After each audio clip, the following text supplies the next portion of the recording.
যোগ্য লোকের ভাত নাই, অযোগ্য লোকের কিন্তু অভাব নেই। বন্ধুকে শত্রু বানাইলে শত্রুকে কিন্তু আপন করলো। এই ঘটনাটা ঘটছে হচ্ছে ইন্ডিয়াতে। যেমনটা হচ্ছে যে এবারে আইপিএল এ দেখেন, আমাদের প্রত্যেক বছর কিন্তু মুস্তাফিজুর রহমান কিন্তু আইপিএল এ থাকে। এই বছর কি করলো? আইপিএল মুস্তাফিজুর রহমানকেও পর্যন্ত তারা কিনলো না। আইপিএল এ মুস্তাফিজ কিনা করছে এই 2016 সাল থেকে এই 2023 সাল পর্যন্ত ভালো কিছুই করে আসছে। প্রত্যেকটা ম্যাচে সে ভালো খেলছে, ভালো কিছু করছে। এই বছর কেন এমন শত্রু করলো?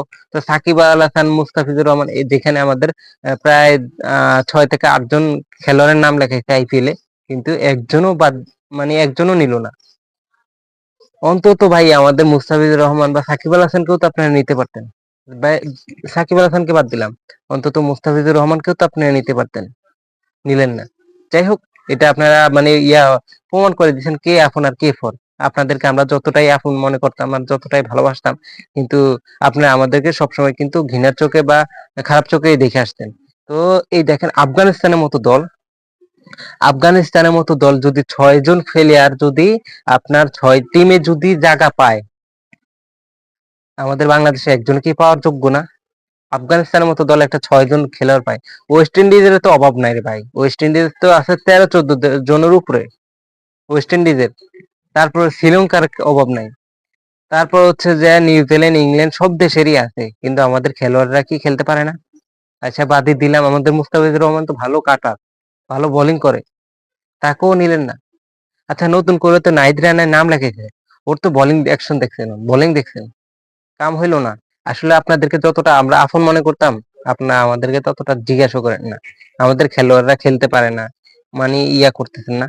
এই যে টি10 সাকিব আল হাসান কত সুন্দর ভালো করতেছে, দেখতেছেন তো? দেখেন না, সমস্যা নেই।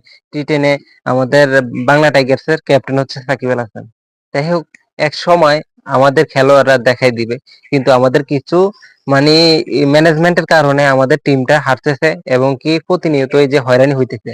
তা না হলে কিন্তু আমাদের খেলোয়াড়দের কিন্তু আপনারা এমন অপমান করতে পারতেন না। পারি দিলাম, কিন্তু মুস্তাফিজুর রহমানকে মানে দল নিল না, এরকম কোন মানুষ খুব কষ্ট পাইছে। তাকে 2 কোটি রুপি তো মানে নিল না। সে কিন্তু প্রায় 8-10 কোটি টাকার মানে উপরে থাকার যোগ্য, কিন্তু সেখানে তাকে 2 কোটি টাকা দিয়েও কেউ কিনতে চাইলো না। যাই হোক, সে একসময় ভালো কিছু করে আমাদের খেলোয়াড়রা দেখাবে, তখন কিন্তু আমাদের খেলোয়াড়রা মানে মান সম্মান একটু রাখেন, আবার যায়েন না। খুব কষ্ট পাইছি ভাই, খুব কষ্ট পাইছি যে এবারের আইপিএল এ মানে বাংলাদেশের একটা খেলোয়াড়ের নামটাও উঠতে পারলো না, এবং কি সবাই মুখ ফিরিয়ে নিছে। যাই হোক, তাদেরকেও দেখতে চায় না বাংলাদেশ, মানে বাংলাদেশ টিমকে বা বাংলাদেশের কোনো খেলোয়াড়কে ইন্ডিয়া দেখতে চায় না। তো চায় না কোন কারণে, কি কারণে সেটা আমরা জানি না। যাই হোক, ভালো কিছু করছেন, আপনারা ভালো করছেন। সবসময় আপনাদের সাপোর্ট করে আসছি, আপনাদেরকে এখনো সাপোর্ট করব। পারলে আমাদেরকে একটু সাপোর্ট করেন।